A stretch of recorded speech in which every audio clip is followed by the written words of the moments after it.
If you follow gaming news in the slightest, you may have noticed a big thing being tossed around by AAA developers right now are NFTs.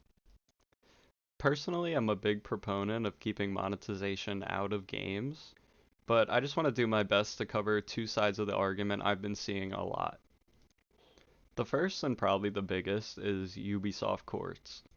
The whole idea behind this platform is to create essentially a marketplace for skins to be transacted between players.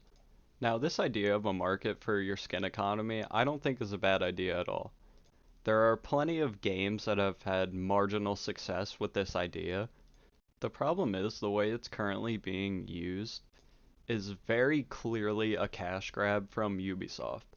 Ubisoft could have very easily made this market with their own resources and in-house. By no means does this idea need to be on the blockchain.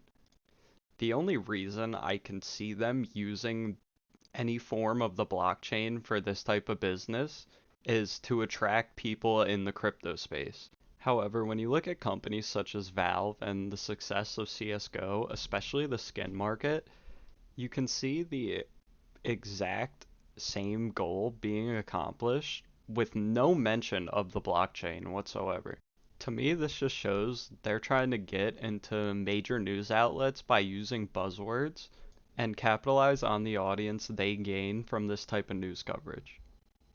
Every sale that is made from these NFTs, Ubisoft gets, I think it's anywhere from 5 to 10% per item sold. So they stand to make more money the more these NFTs change hands. That's another reason I think they made a venture into the blockchain because the community around it is much more likely to trade than just your standard gamer. To conclude this side of the argument, I think NFTs used in this way are pretty disgusting. It really doesn't benefit the game or its community in any fashion.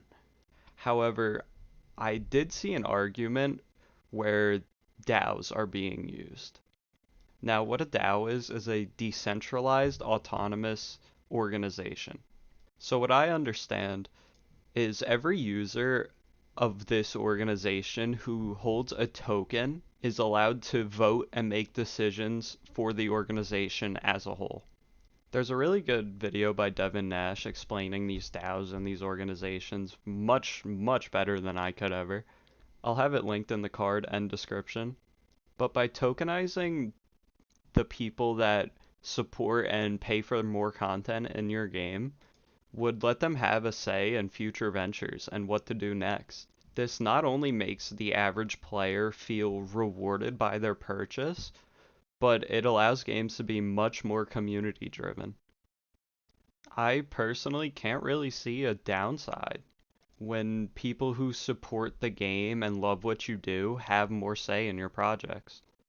However, this isn't a process that's going to happen quickly. When it comes to a AAA developer completely shifting the way they know how to develop games, it takes a while to prove that to higher ups and investors. I could keep talking about how this DAO system could be good for gaming in the future, but honestly, it's a pretty new idea to me. I just wanted to cover it and bring up two sides of the argument that I think is pretty pivotal for gaming in the next few years. Just to sum up everything personally for me, I don't think NFTs in their current state are good for gaming. As the technology evolves and develops, I can actually see it turning out good for the most part. But admittedly, I'm not too knowledgeable on all this stuff. I'm trying to learn along with the trend that's developing. And these are just two viewpoints I find represent both sides of the argument very well. I try to keep an open mind just generally in life. And by just dismissing a very popular trend immediately, it's not going to do anyone any favors. Whether you agree with something or not, almost 100% of the time it's good to learn more and get educated on a topic rather than just dismiss it because you think it's stupid. With that being said, that's really it for me.